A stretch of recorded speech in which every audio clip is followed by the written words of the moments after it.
Hey everyone, new IG Live. This is me talking, like I do every week, about the words that we have in our newsletter. And so, the word of this week is wabi sabi, and it's a fun word. And so, I'll wait for some people to arrive, and so we can get it going, but it's a fun word, wabi sabi. It, oh man, it's like, there's so many like casual definitions about how to describe it, but it's like it's the art of finding beauty and imperfection. But it has a lot of stuff goes along with it. But I'll just wait for some people to show up, and then we'll really get it going. But I'll keep on chatting. So let's see.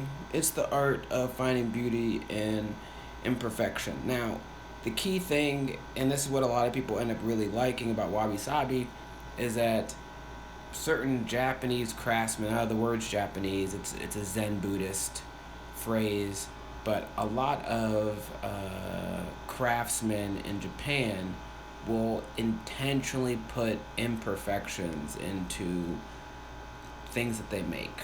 That could be, a vase or a bowl or a cup or a table or something, just anything. They'll put an imperfection in it to remind people of the imperfection of existence. And this facet of wabi sabi is kind of like the most marketable. It's the one that can be packaged quite a bit, and people can do it very easily without necessarily understanding like the broader idea of wabi sabi.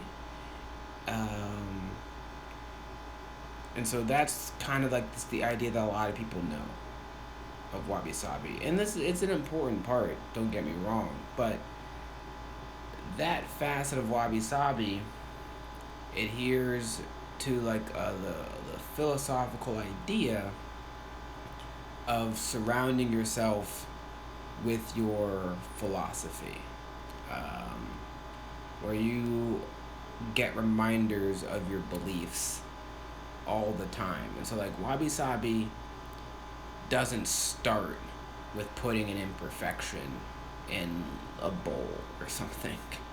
It starts prior to that, and then it influences how someone makes the bowl, but it also influences how that person probably got up in the morning, or the clothes that they wear, and all that kind of stuff. How their outlook on life has influenced them, and that's the thing that people really need to take a hold of when we're talking about wabi sabi, where it's not the product that you consume that you then appreciate that it's in your house. It's the philosophy that you use as you live your life, and then you create things from that. And so, like, the idea of looking at it as, finding beauty in imperfection, like, that's a way to, like, in America, in the West, I guess, to understand it. But the fact is that, like, existence isn't perfect. Nothing is perfect. Therefore, it's easy to say that existence is imperfect. But what it really is existence is just itself.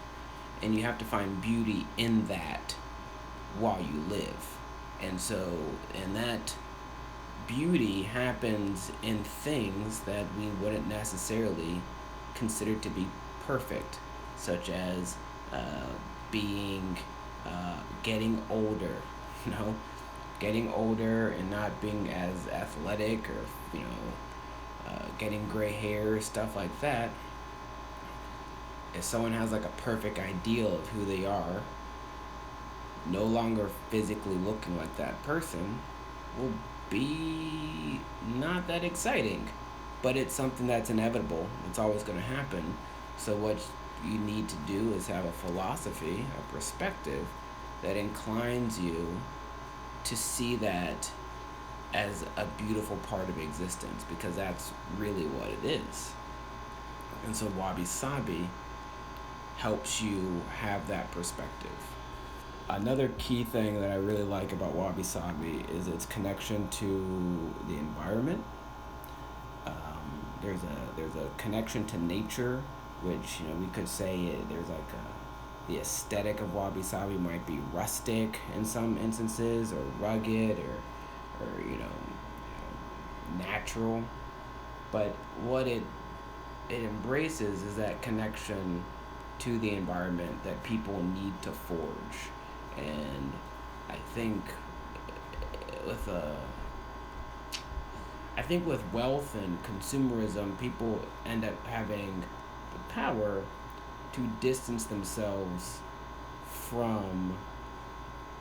Um, they have the power to distance themselves from the environment, from nature, and then they start creating things that have no connection to nature, and then they elevate those things because those things are like their idea of a perfect manifestation of something. It'll, more often than not, it'll be something that will demonstrate how much money they have or something like that. And this is like a process that distances yourself from the environment, which is what we all live in.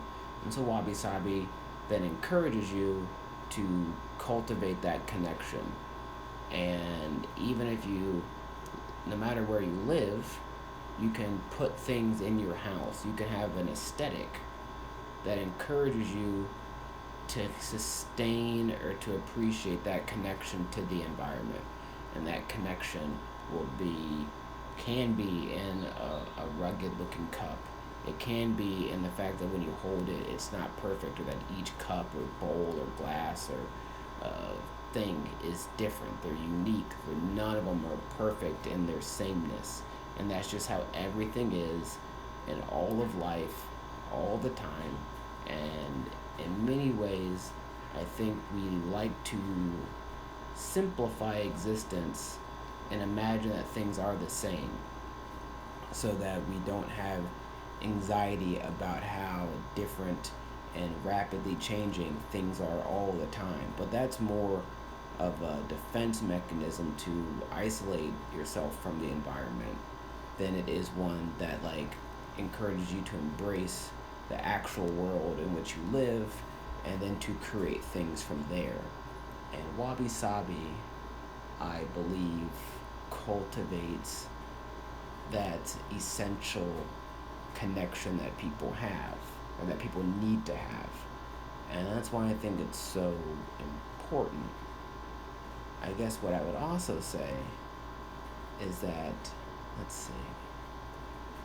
So not only is it important in that regard, but let's see. It's the thing that I really like is that there's an aesthetic about it.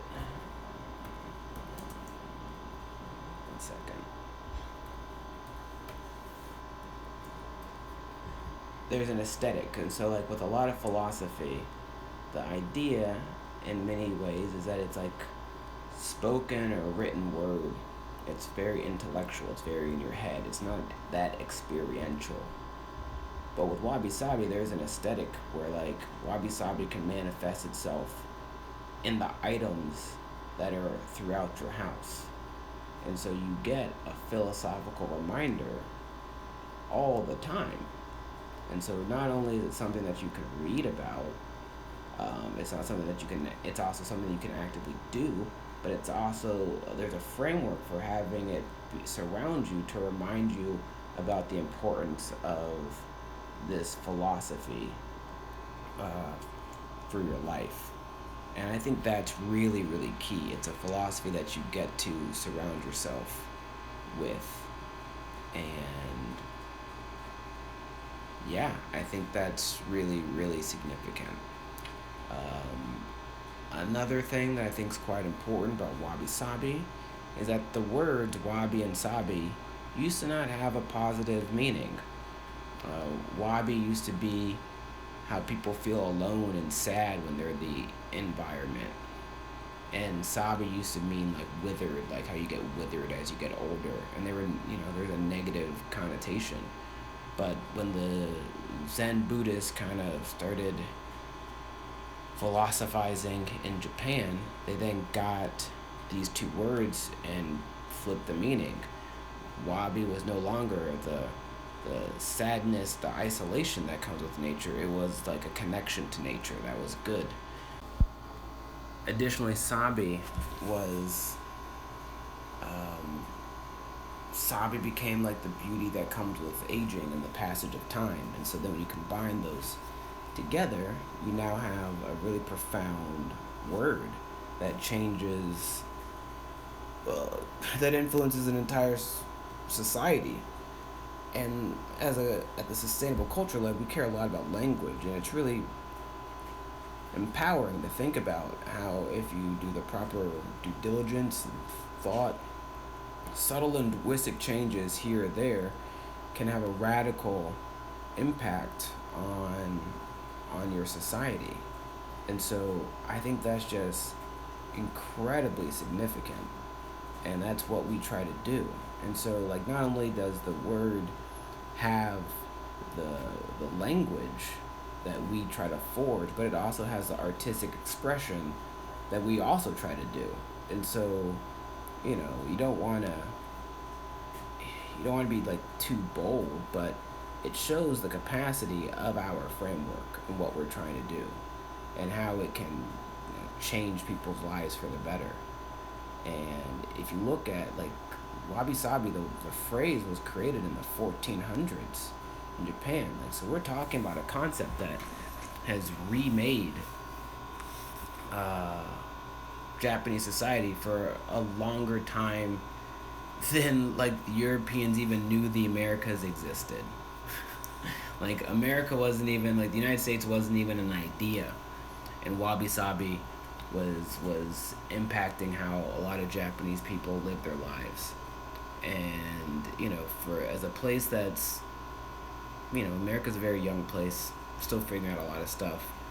We need a lot of wisdom, and it's good to use wisdom that has been cultivated and worked on for a longer period of time than our society was even imagined. And that's just really, really big.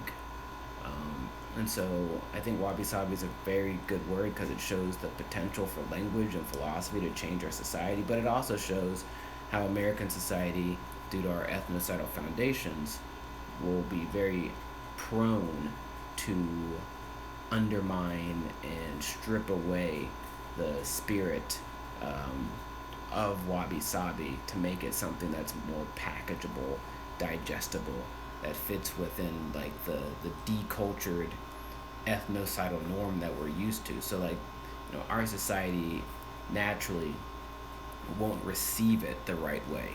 Even though we want to, we won't receive it the right way because we haven't been educated on how to do it. But that only further reinforces the importance of cultivating language so that we can receive wisdom in the proper way. And I think wabi sabi is just a really great example for that. But yeah, that's wabi sabi, and I hope you guys enjoy this video. And thanks a lot.